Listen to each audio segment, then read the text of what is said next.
Boa tarde a todos.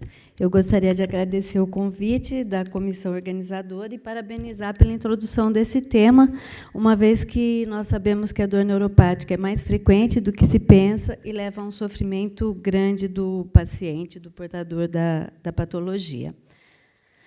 Nós sabemos que a cada 100 pacientes que procuram auxílio médico com queixa de dor, 15 apresentam um componente de dor neuropática. Então, nós podemos ver que, na maioria das vezes, o que acontece é a não identificação da dor neuropática, que é mais frequente do que nós pensamos. Os pacientes que apresentam dor neuropática apresentam uma dor mais forte, mais intensa do que pacientes que não têm componente de dor neuropática, ficando numa proporção de 6,4 nos pacientes com dor neuropática para 4,6 nos pacientes sem componente neuropático nas escalas visuais de 0 a 10. 82% deles apresentam impacto na qualidade de vida. Cerca de 65% apresentam restrição nas atividades diárias devido à dor. Isso não quer dizer que deveriam ficar restritos. Como o professor Manuel bem disse, eles deixam de fazer atividades do dia a dia em consequência da dor. Cerca de 60% apresentam distúrbios do sono devido à dor. E nós vimos na explanação do Dr. Manuel a importância do sono para o organismo como um todo. 40% apresentam dor por mais de 5 anos. Se nós formos imaginar todas as alterações que foram mostradas anteriormente, o que representa um paciente sofrer de dor por um período maior de 5 anos. 34% deles vão se sentir deprimidos. Um grande número, cerca de 27%, se acham constantemente debilitados e cerca de 1/4 apresentam ansiedade devido à presença da dor. Num estudo feito nos Estados Unidos, nós podemos observar que a prevalência de dor neuropática é grande, principalmente em relação às dores lombares, porque cerca de 1/10 das dores lombares apresentam uma característica neuropática. E nós sabemos que a dor lombar é a dor mais frequente, é a queixa mais frequente, tanto em consultórios médicos como em pronto atendimento. Nesse estudo, realizado na América Latina, nós temos alguns exemplos de dores com componente neuropático. Então, nós vemos, novamente, que a lombalgia com componente neuropático é a mais frequente, as neuropatias diabéticas, a neuralgia pós-herpética e a dor neuropática devido a complicações pós-operatórias. Bom, o doutor Manuel já falou, eu vou só passar rapidamente sobre dor. A dor realmente é uma experiência sensitiva, desagradável, que pode estar associada à lesão real ou descrita em termos de tal lesão. Essa é a definição clássica da IASP, que já foi bem explicada pelo doutor Manuel. De qualquer forma, vale a pena a gente reforçar a ideia de que a dor é subjetiva, vai ser influenciada por vários fatores. Todos já foram anteriormente citados, mas idade, sexo, cultura, as experiências prévias frente à dor, é uma questão de aprendizado cultural, a religião, tudo isso vai influenciar como o paciente vai expressar esse sintoma, como essa nocicepção vai ser expressada no final, no que nós chamamos de dor total. Então, toda vez que nós pensamos em um paciente com dor, nós não devemos só nos fixar a nocicepção, como disse o Dr. Manuel, mas nós devemos levar em conta todos os aspectos que influenciam a dor total do paciente. Isso também já foi falado anteriormente.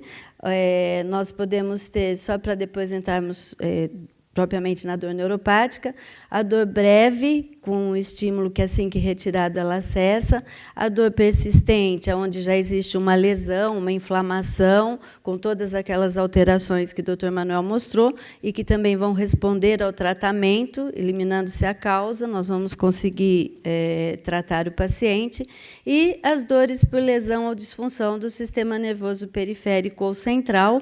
Nesse caso, nós já vamos ter o componente neuropático, a cronificação da dor, e tanto o resultado como o sofrimento vai ser bem maior.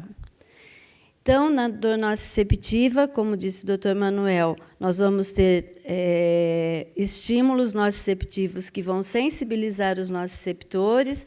Essa sequência elétrica vai chegar até o córtex cerebral, onde vai ser percebida como dor, e onde vai ter a conscientização da dor, e, enquanto ela estiver limitada ao corno posterior, nós temos a reação de retirada, que é o mais breve, é a dor alerta necessária à sobrevivência. Então, num diapositivo um pouco mais explicativo, como ele disse, o estímulo vai gerar uma descarga elétrica que vai ser conduzida até o córtex cerebral. Nós temos a transdução, que vai ser a transformação desse estímulo em um sinal elétrico, a condução pelas fibras aferentes, a transmissão e modulação no corno posterior da medula e a percepção e a experiência dolorosa a partir da conscientização cortical. Agora, o processamento doloroso, como nós vimos anteriormente também, ele não é só uma via de subida e outra de descida. Antes que a dor seja processada e percebida pelo córtex cerebral, ela já vai ser modulada em diferentes níveis do neuroeixo, que foi muito bem explicado pelo professor. Como ele já mostrou, nós vamos ter vias descendentes inibitórias e excitatórias da dor, que vão ser estimuladas a partir do momento que esse estímulo chega no corno posterior da medula. Nós vamos ter a liberação de neurotransmissores, como ele disse, excitatórios e inibitórios, e vamos ter a estimulação do sistema descendente inibidor e excitador de dor, sendo que as duas substâncias principais, até o momento, nesse sistema inibitório, seriam a serotonina e a noradrenalina, mas nós sabemos que existem vários outros neurotransmissores e neuropeptídeos envolvidos nesse processo. Isso também já foi explicado pelo professor Manuel, seriam as áreas que estão envolvidas no processamento doloroso.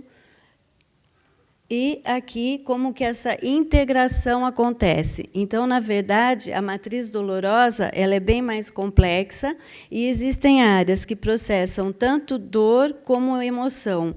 Por isso, é importantíssimo, quando nós falamos em dor, pensarmos em dor total, em comportamento doloroso, porque nós podemos ver que várias áreas processam os dois fenômenos. Então, nocicepção, como disse o professor, é só um fenômeno físico, mas a dor ela é muito mais do que isso. Ela é uma integração de todas essas áreas que constituem a matriz dolorosa, e ela, portanto, vai levar a um sofrimento grande, a um comportamento diferenciado, a alterações no organismo como um todo.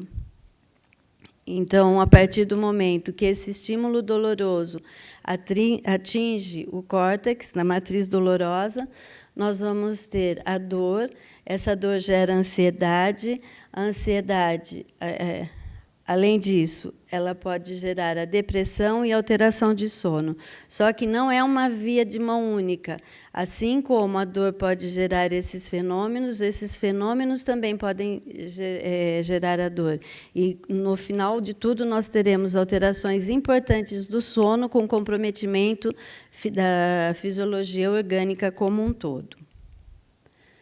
Aqui nós temos aquele exemplo que o Dr. Manuel mostrou, também da osteoartrite de joelho, onde a sensibilização dos nociceptores vai levar ao estímulo elétrico, que vai ser percebido pelo córtex cerebral, e nós vamos ter a modulação no corno posterior da medula, tanto pelos fenômenos intrínsecos do corno posterior, como pela modulação descendente, inibitória e excitatória. Agora, em termos de... focando mais na dor neuropática, que é mais o tema aí da aula.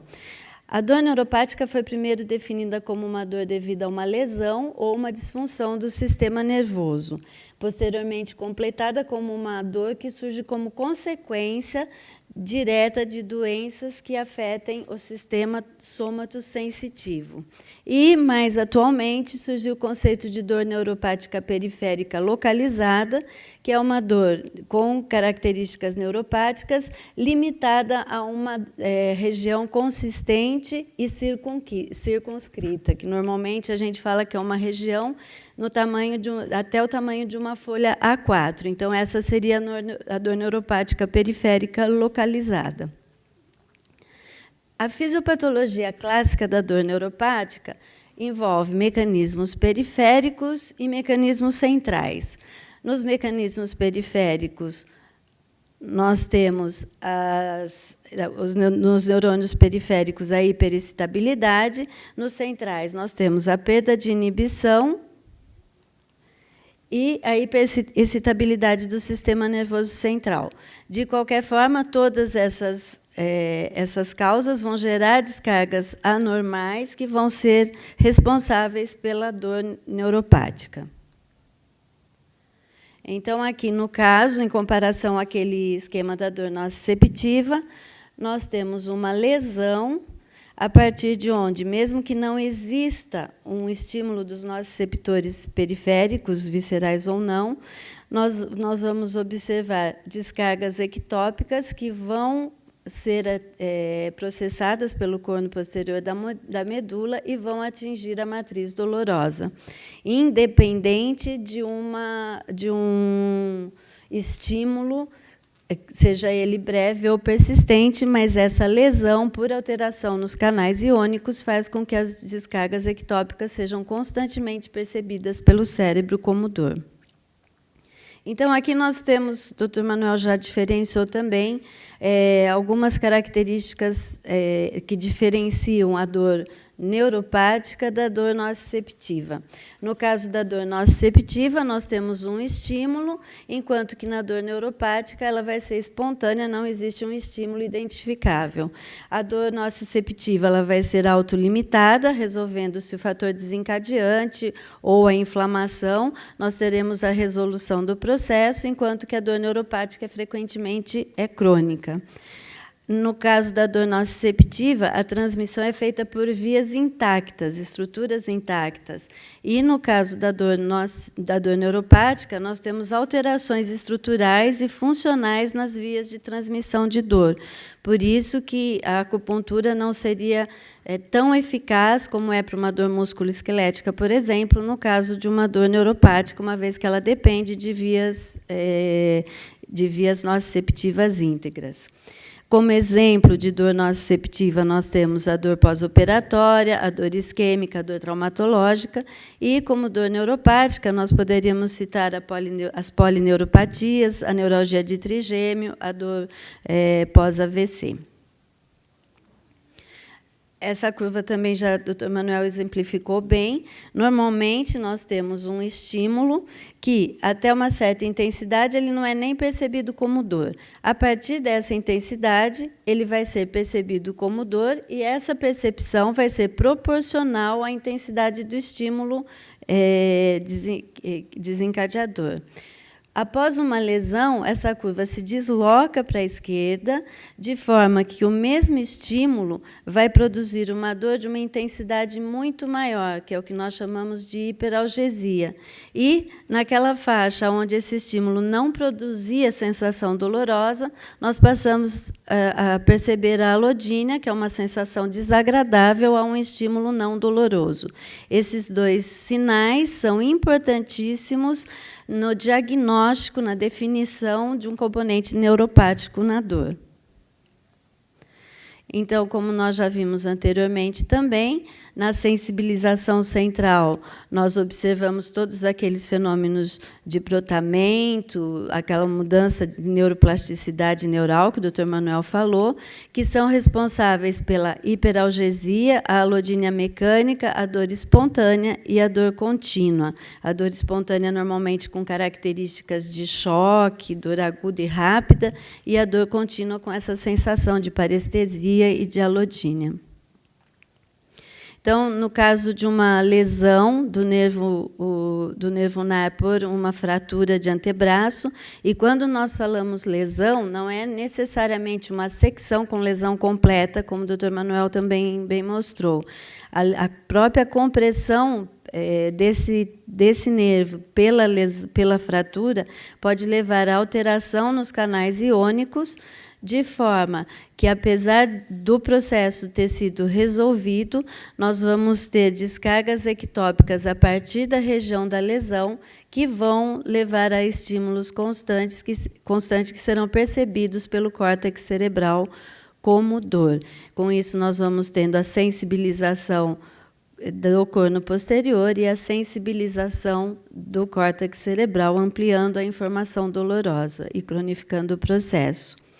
Dificilmente nós conseguimos identificar uma dor puramente nociceptiva ou puramente neuropática. A dor mista é uma dor extremamente frequente, como já foi dito também. Ela fica na interseção desses dois tipos de dor.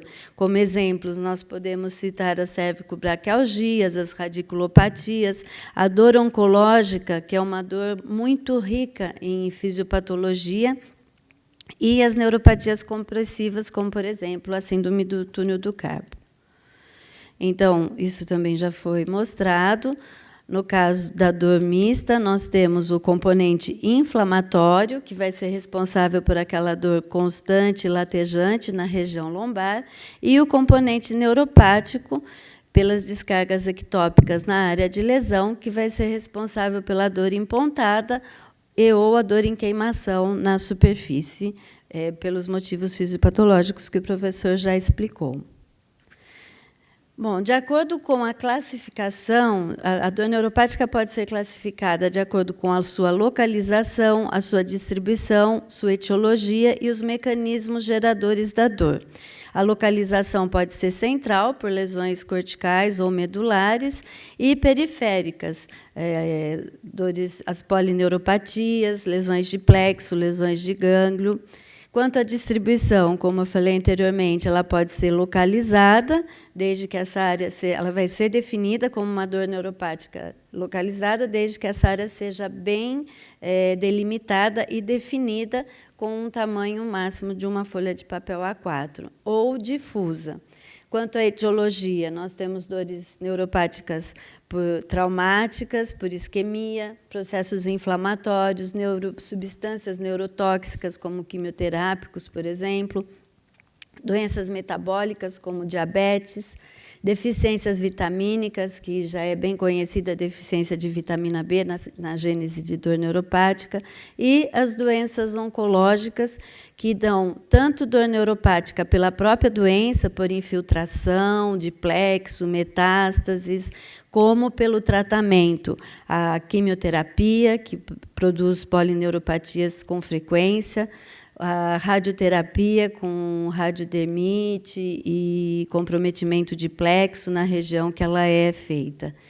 E, de acordo com os mecanismos, pelas descargas ectópicas, a perda da inibição descendente, a sensibilização periférica e a sensibilização central, que já foi muito bem explicado também pelo professor. Os sinais e sintomas da dor neuropática são a forma mais importante de diagnóstico do componente neuropático numa queixa dolorosa.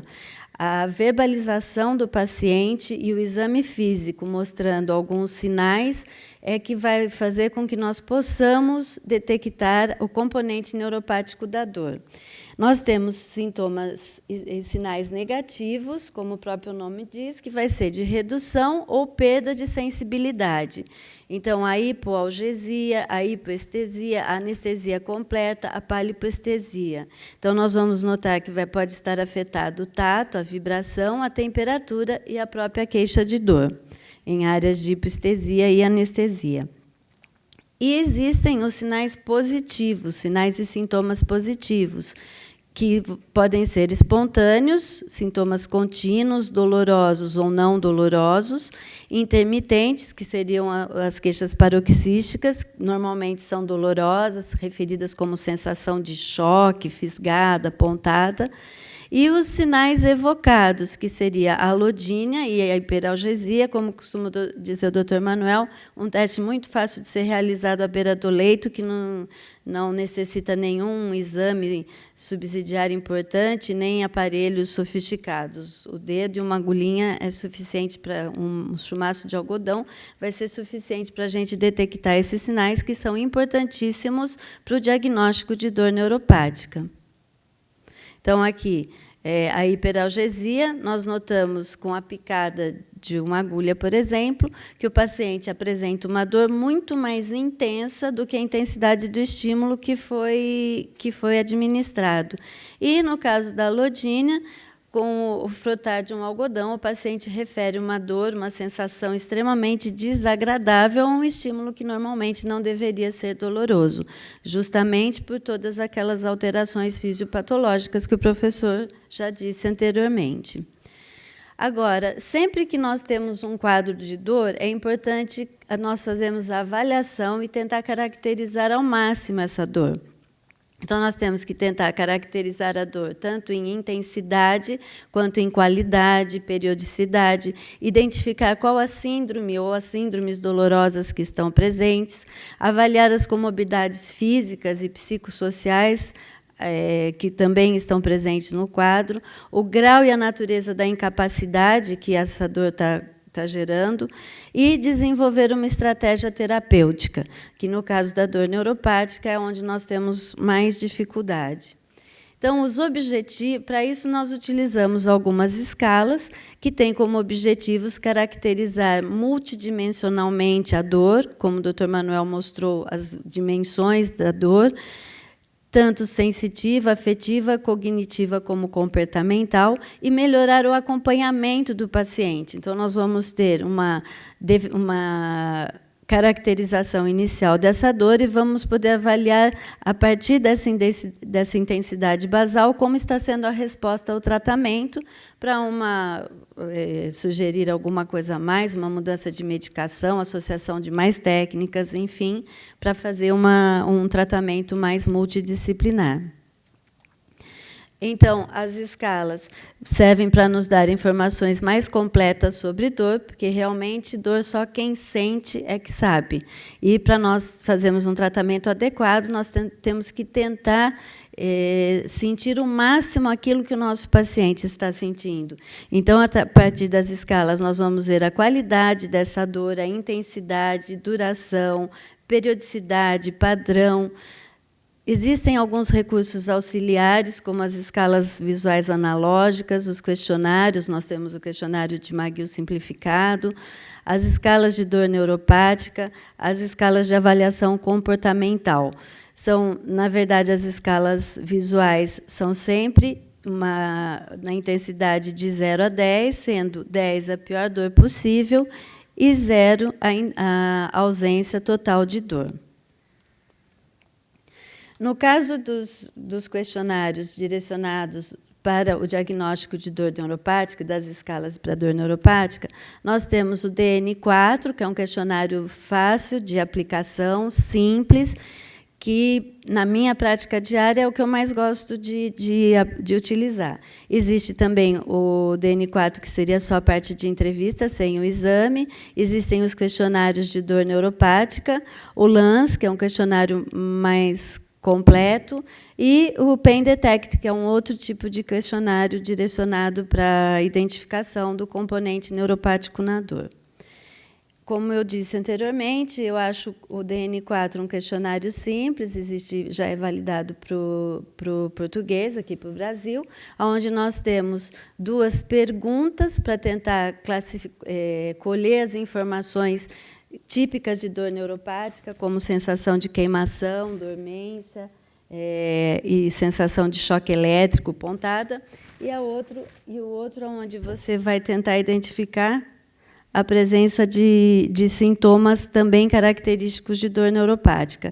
E, ao exame físico, nós vamos tentar identificar aqueles sinais de hiperalgesia, de alodínia, de acordo com um exame simples realizado no paciente. Quanto ao tratamento, o objetivo do tratamento do paciente com dor visa a melhora do sofrimento, que nós já vimos que a dor é muito mais do que a nocicepção, sofrimento físico e mental, e a melhora da qualidade de vida física, mental e social. Isso pensando no paciente e pensando na dor total.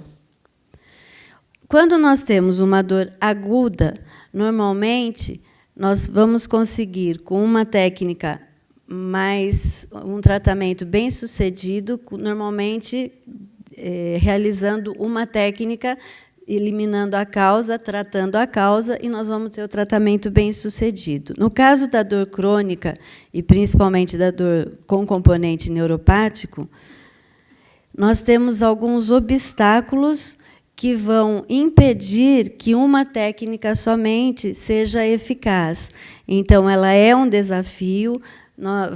Normalmente, o paciente já fez várias tentativas de tratamento, vem totalmente desacreditado, sofrendo, e nós vamos, para conseguir um resultado um pouco mais adequado, nós vamos ter que usar um tratamento multidisciplinar, visando todas, vendo a dor como um componente multimodal.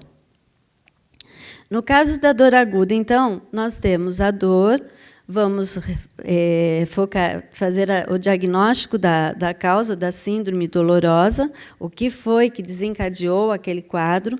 O tratamento normalmente vai ser adequado e nós vamos conseguir levar o paciente para um estágio B, onde ele não vai ter dor. No caso da dor crônica, as barreiras que surgem no desenvolver do processo impedem que nós consigamos, de forma simples, atingir o estágio B. As reações emocionais, o comportamento hostil, a ansiedade, a depressão, as alterações do sono fazem com que esse tratamento não seja tão simples assim e não possa ser direcionado simplesmente à causa da dor.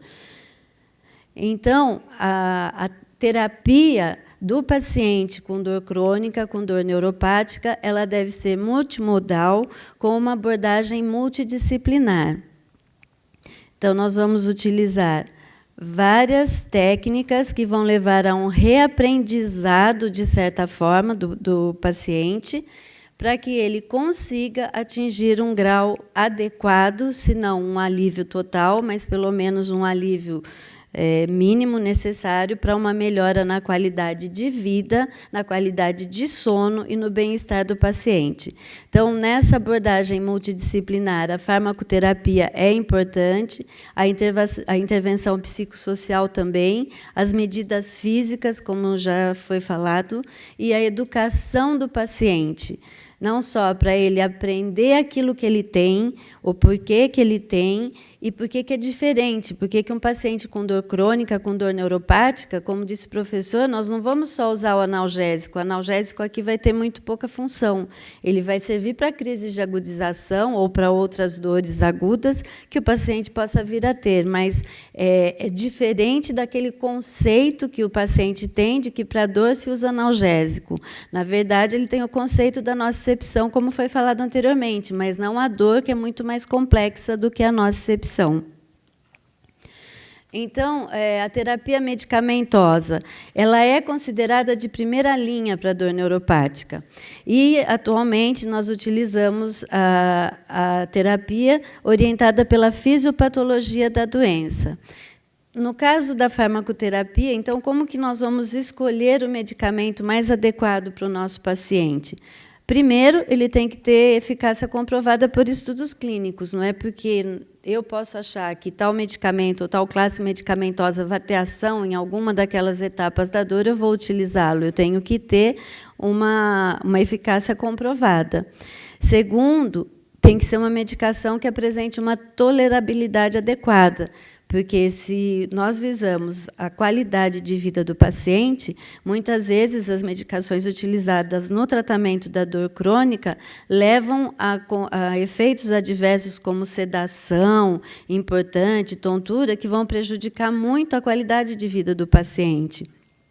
o perfil do paciente. Então, nós temos que analisar a idade, doenças concomitantes, para evitar efeitos colaterais que possam ser desencadeados pela medicação que vai ser adicionada para o tratamento da dor. Isso é particularmente importante nos pacientes idosos, que normalmente apresentam várias comorbidades e se encontram em politerapia.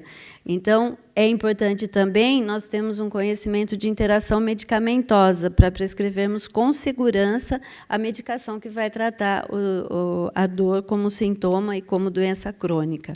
E, de maneira geral, utilizar medicações que tenham um esquema posológico que permita uma maior adesão, porque a utilização de medicação cada 4 a 6 horas é muito difícil para um paciente portador de dor crônica ficar preso a um esquema posológico como esse. Quanto mais longa a duração, quanto mais eficaz e mais duradouro for o tratamento, maior vai ser a adesão ao tratamento.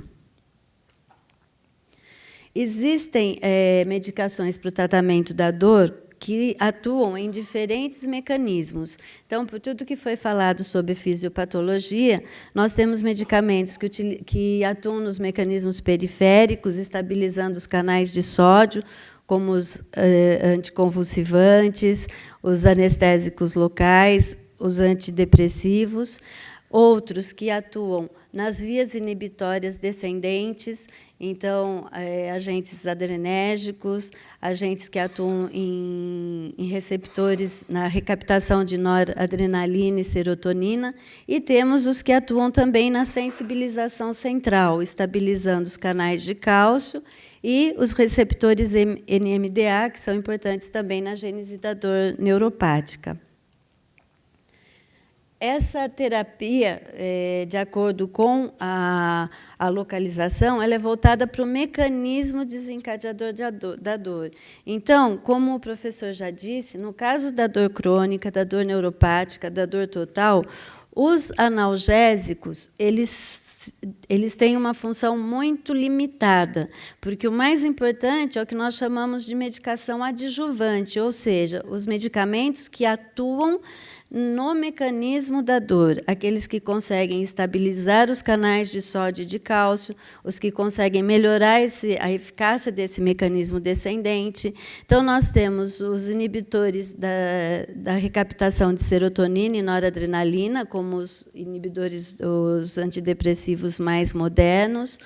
Nós temos os tricíclicos, que são utilizados, ainda hoje têm seu espaço, foram os primeiros a serem utilizados no tratamento da dor, por diminuir a recaptação de serotonina, noradrenalina e dopamina, e ter uma certa ação também no bloqueio dos canais de sódio.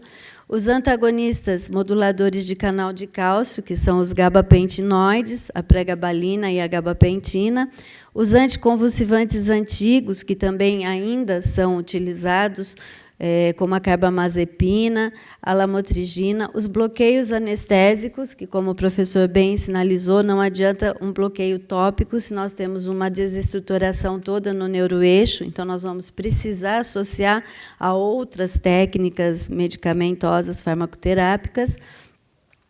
Os adesivos de lidocaína, que, se nós temos uma dor neuropática periférica bem delimitada, nós podemos utilizar, e agora nós já temos no nosso mercado, cuja função é a estabilização, é a analgesia, não a anestesia daquela região. E os vaniloides, como a capsaicina, que ela atuaria na primeira etapa, esvaziando, depletando os reservatórios de substância P das fibras dos nociceptores, das fibras nociceptivas. No tratamento multimodal, nós não podemos esquecer a importância da medicina física, onde a acupuntura entra como primeiro tratamento importante, reconhecido, principalmente nas dores musculoesqueléticas, nas dores agudas, mas também existe a termoterapia, eletroterapia, técnicas fisioterápicas como reeducação postural global, técnicas de biofeedback, abordagem psicossomática, se nós estamos falando num paciente que sofre pela dor, tem sérias limitações no seu dia a dia, físicas e sociais, nós não podemos nos esquecer de um ponto importantíssimo, técnicas de alongamento, técnicas de desativação de pontos gatilhos, porque outra coisa importantíssima, outro fator importantíssimo na gênese da dor crônica são as dores miofaciais, e elas devem ser tratadas adequadamente. E também nós não podemos nos esquecer que tem que ser observado quais são as causas e os fatores que estão perpetuando esse sintoma. Então, na verdade, o paciente tem que ser visto como um todo, e provavelmente é nisso que a acupuntura tem a maior ação dela, mesmo em dor neuropática. Porque nós sabemos que, através da acupuntura, nós podemos melhorar a condição do organismo como um todo. Por que, então, diante de tudo que foi falado, a acupuntura não teria um efeito, uma eficácia tão boa para a dor neuropática como ela tem em dores musculoesqueléticas? Justamente porque nós sabemos que a ação da acupuntura depende de um sistema nociceptivo íntegro, porque é através da estimulação do sistema modulador descendente, como disse o professor Manuel, que ela vai ter a sua ação analgésica. A partir do momento que, na dor neuropática, esse sistema não está íntegro, ela não vai ter o mesmo efeito, a mesma eficácia, o que não quer dizer que ela não possa ser utilizada ou não deva ser utilizada. Então, quais seriam as vantagens da acupuntura no tratamento de um paciente portador de dor neuropática? Ela vai fazer parte do tratamento multimodal, ela vai melhorar a sensação de bem-estar, ela vai modular eficientemente a dimensão emocional da dor. Existem alguns estudos que comprovam a eficácia da acupuntura no tratamento da dor fantasma, na neuropatia diabética e no prurido neurogênico, e ela é de suma importância em pacientes que apresentam efeitos adversos importantes com tratamento medicamentoso, ou pacientes que não vão poder, por algum motivo, ser submetidos aos tratamentos que nós temos até o momento para controle da dor neuropática. Como exemplo, eu trouxe 2 trabalhos que nós apresentamos, mostrando a importância da utilização da acupuntura no tratamento do paciente com dor neuropática. No caso, nós utilizamos bastante a parte da aurículo, acupuntura, porque aqui nós não vamos ter o problema das vias que não estão íntegras. Nesse trabalho, nós mostramos a incidência desse ponto, que é conhecido como weather point na medicina ocidental, na acupuntura ocidental, que é um ponto frequente no paciente portador de dores, como o próprio nome diz, que mudam com o tempo. Nesse estudo, nós chegamos à conclusão que, dos pacientes que nós observamos, todos apresentavam o weather point, que foi importante para ajudar no diagnóstico. E, curiosamente, mas era de se esperar, à medida que os pacientes foram melhorando da dor neuropática, dos sintomas neuropáticos, a detecção desse ponto ficou mais difícil. Em todos eles, nós utilizamos o Point Select DT da Shiva Médico. E esse outro trabalho foi apresentado no Congresso Internacional de Dor, em Viena, em 2009, onde nós preconizamos o tratamento da dor neuropática associando a medicina ocidental com a medicina oriental. No caso, também foi utilizada a auriculoterapia, a auriculomedicina, em pacientes portadores de dores neuropáticas de diversas etiologias. No tratamento multimodal, como já foi falado anteriormente, as técnicas psicológicas são importantíssimas para esclarecimento do paciente, técnicas de relaxamento, técnicas de controle mental, reforço do bem-estar. A hipnose dá um resultado bom e tem sido mais utilizada, voltou a ser reutilizada para o tratamento de dor, principalmente de dores neuropáticas, e as técnicas de biofeedback, que vão melhorar o controle e vão levar a uma diminuição da sintomatologia. Bom, para concluir, Então, nós podemos dizer que a dor é uma experiência multidimensional que pode passar de um estado adaptativo, ou seja, de uma reação de alerta necessária para a sobrevivência, para um processo patológico que só leva a sofrimento e perda de qualidade de vida. A transmissão dos impulsos dolorosos envolve sinais periféricos e centrais, que vão ser modulados por sistemas descendentes, inibidores ou facilitadores. As alterações no sistema, as alterações de neuroplasticidade no sistema nervoso central ou periférico podem levar à cronificação do processo e ser responsáveis pela gênese da dor neuropática. Pela fisiopatologia complexa, como nós vimos anteriormente, o tratamento da dor neuropática tem que ser multidisciplinar e representa um grande desafio, seja na medicina ocidental, seja na medicina oriental, seja com os medicamentos que nós temos até o momento. E a associação da acupuntura com a medicina ocidental vai aumentar a adesão ao tratamento pela diminuição dos efeitos adversos e um efeito de sinergismo benéfico e por fazer parte da eficácia maior com uma abordagem multifatorial. Era isso que eu tinha para dizer. Agradeço a atenção de todos.